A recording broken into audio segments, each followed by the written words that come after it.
وخلق اللہ السماوات والارض بالحق، جبکہ اللہ نے آسمان اور زمین بنائے حق کے ساتھ، عدل کے ساتھ، حکمت کے ساتھ۔ وَلِتُجْزَىٰ كُلُّ نَفْسٍ بِمَا كَسَبَتْ، تاکہ پورا بدلہ دیا جائے ہر جان کو جو کچھ اس نے کمایا ہو، وَهُمْ لَا يُظْلَمُونَ، اور ان پر کوئی ظلم نہ ہو۔ أَفَرَأَيْتَ مَنِ اتَّخَذَ إِلَٰهَهُ هَوَاهُ، یہ آیت اس سے پہلے بھی آ چکی ہے، اب پھر آ گئی ہے۔ کیا تم نے دیکھا اس شخص کو جس نے اپنی خواہش نفس کو اپنا الہ بنایا ہوا ہے؟ بہت اہم ہے یہ۔ دیکھیے میں نے گنوائی تھی آپ کو اس 8 صورتوں کے مجموعے میں 4 تو وہ ہیں جو بڑی ایک ترتیب کے ساتھ جو توحید عملی کو بیان کیا۔ توحید عملی کیا ہے؟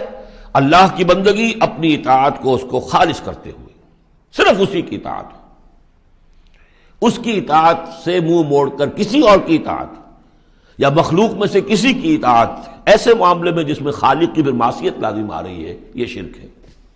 توحید یہ ہے کہ تم اعبدوا اللہ مخلصا لہ الدین، اللہ کی بندگی کرو، عبادت کرو، اس کے لیے اپنی اطاعت کو خالص کرتے ہیں۔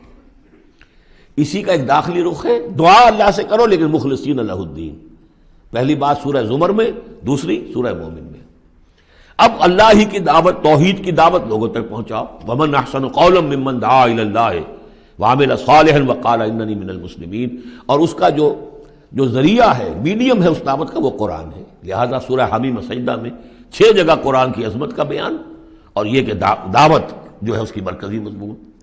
اس دعوت کے نتیجے میں جو لوگ آئیں، ملے، جڑے، جمع ہو، طاقت بنے، اور پھر وہ باطل کے غلبے کو ختم کر کے اللہ کے دین کو غالب کرے، یہ ہے اقامت الدین، یہ مرکزی مضمون ہے سورہ شورى کا۔ تو توحید عملی فرد سے لے کر اور پورے اجتماعی نظام تک ان 4 صورتوں مکمل ہو گئی۔ اب 2 صورتوں میں، سورہ زخرف میں اور یہاں سورہ جاثیہ میں، یہ جو اطاعت میں جو شرک ہو رہا ہے اس کی 2 انتہائی شکلوں کو بیان کر دیا۔ ایک شرک فی الاطاعت کیا ہے؟ انسانی حاکمیت کا تصور، حاکم تو اللہ ہے صرف، ان الحکم الا للہ لا یشرک فی حکمہ احدا لم یکن لہ شریک فی الملک، سورہ یوسف میں اور سورہ بنی اسرائیل میں اور سورہ کہف میں یہ سارے مضامین ہم پڑھ رہے ہیں۔ لیکن کوئی بھی حاکمیت کا اگر دعویٰ کرتا میں حاکم ہوں یہاں کا، جو چاہوں کروں، تو اس نے خدائی کا دعویٰ کیا۔ یہ تو شرک کی بدترین شکل ہو گئی۔ یہی دعویٰ فرعون کا تھا، یہی نمرود کا تھا۔ اسی طریقے سے انفرادی سطح پر شرک فی الاطاعت کیا ہے؟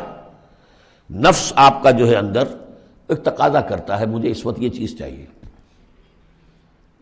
اور آپ کو معلوم ہے کہ وہ حرام ہے، اللہ نے اسے حرام ٹھہرایا ہے۔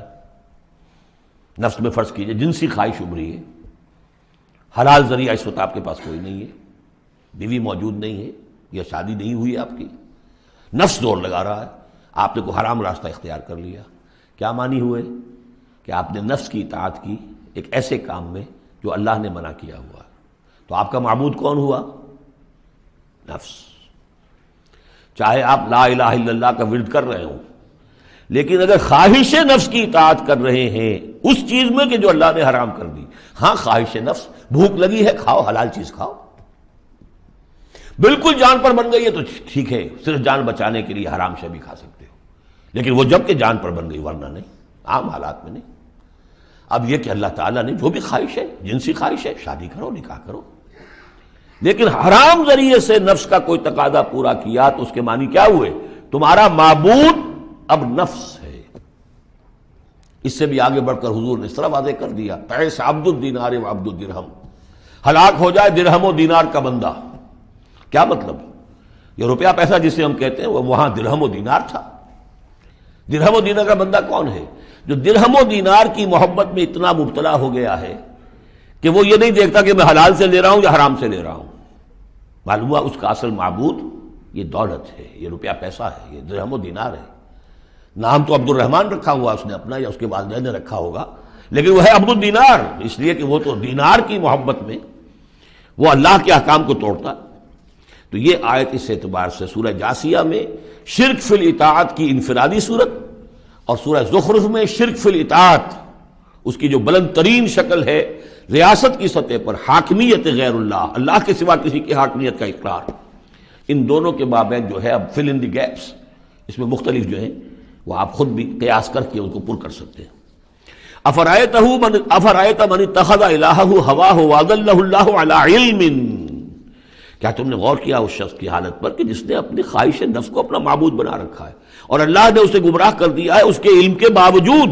عالم بہت بڑا ہے، بہت بڑا سائنسدان ہے، لیکن یہ کہ اس ساری سائنسدانیت جو ہے اس کے نتیجے میں ایمان اسے نہیں مل رہا ہے۔ گویا کہ ختم اللہ علی قلوبہم وعلی سمعہم وعلی ابصارہم، اللہ نے وہ مہر لگا دی ہے ان کے اوپر کہ پوری کائنات دیکھ لی، چھان لی، پھٹک لی، پھر بھی اللہ نظر نہیں آیا۔ یہ ہے مہر علی علم، بڑے بڑے سائنسدان، بڑے بڑے، اور لیکن یہ کہ اللہ نظر نہیں آتا ہوں۔ وختم، دیکھیے وہی الفاظ آگے آ گئے، وختم علی سمعہ وقلبہ وجعل علی بصرہ غشاوہ، اللہ نے اس کے دل پر مہر لگا دی، اس کے دل پر، اس کی سماعت پر اور اس کے آنکھوں پر پردہ ڈال دیا ہے۔ فمن یہدیہ من بعد اللہ، تو اب اللہ کے اس فیصلے کے بعد اب کون اسے ہدایت دے سکتا ہے؟ افلا تذکرون، تو کیا تم نصیحت حاصل نہیں کرتے؟ وقالوا ما هي الا حیاتنا الدنیا نموت ونحیا، اور وہ یہ کہتے ہیں کہ نہیں ہے ہماری بس دنیا کی زندگی کے سوا اور کوئی زندگی نہیں، ہم خود ہی مرتے ہیں خود ہی جیتے ہیں۔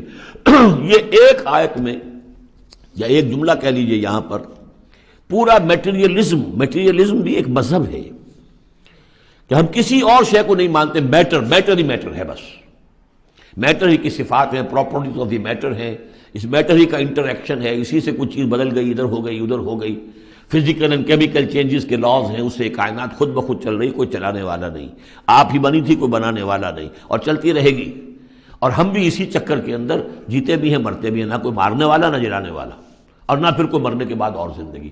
یہ ہے میٹیریلزم، اس کی بہت سے پھر سمجھیے شیڈز ہیں، ایمپیریسزم ہے، لاجیکل پازیٹیوزم ہے، یہ سب فلسفے اس میٹیریلزم کی شاخیں ہیں۔ وہ کیا کہتے ہیں؟ وقالوا ما هي الا حیاتنا الدنیا نموت ونحیا وما یہلکنا الا الدہر، ہمیں ہلاک کرتی ہے صرف یہ دہر کی گردش، زمانے کی گردش سے ہلاک ہوتے، کوئی ہلاک کرنے والا اللہ نہیں ہے، کوئی فرشتہ نہیں ہے جو آ کر جان قبض کرتا ہو۔ وما لهم بذلک من علم، حالانکہ ان کے پاس کوئی علم نہیں ہے، کوئی ذریعہ نہیں ہے کہ جس سے ان باتوں کو یہ جان سکے۔ انہم الا یظنون، وہ تو صرف ظن سے کام لے رہے ہیں، گمان ہے، اٹکل پچو ہے۔ وَإِذَا تُتْلَىٰ عَلَيْهِمْ آيَاتُنَا بَيِّنَاتٍ، اور جب انہیں پڑھ کر سنائی جاتی ہیں ہماری روشن آیات، مَا كَانَ حُجَّتُهُمْ إِلَّا أَن قَالُوا ائْتُوا بِآبَائِنَا إِن كُنتُمْ صَادِقِينَ، تو ان کی دلیل تو بس یہی ہوتی ہے ایک، اچھا اگر کہتے ہو کہ بعد سے بعد الموت ہو تو ہمارے آباء و اجداد کو زندہ کر کے ہمیں دکھا دو، ہم مان لیں گے کہ ہمیں بھی اٹھا لیا جائے گا، ان کنتم صادقین، اگر تم سچے ہو۔ قُلِ اللَّهُ يُحْيِيكُمْ، کہیے کہ میں نے کبھی دعویٰ نہیں کیا کہ میں زندہ کر دوں گا، اللہ زندہ کرے گا تمہیں۔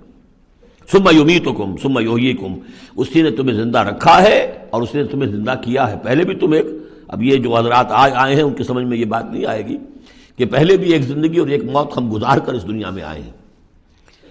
قل اللہ یحییکم ثم یمیتکم، پھر وہ تمہیں مارے گا، ثم یجمعکم الی یوم القیامہ، اور پھر تمہیں جمع کرے گا قیامت کے دن، لا ریب فیہ، جس میں کوئی شک نہیں، ولکن اکثر الناس لا یعلمون، لیکن اکثر لوگ جانتے نہیں ہیں۔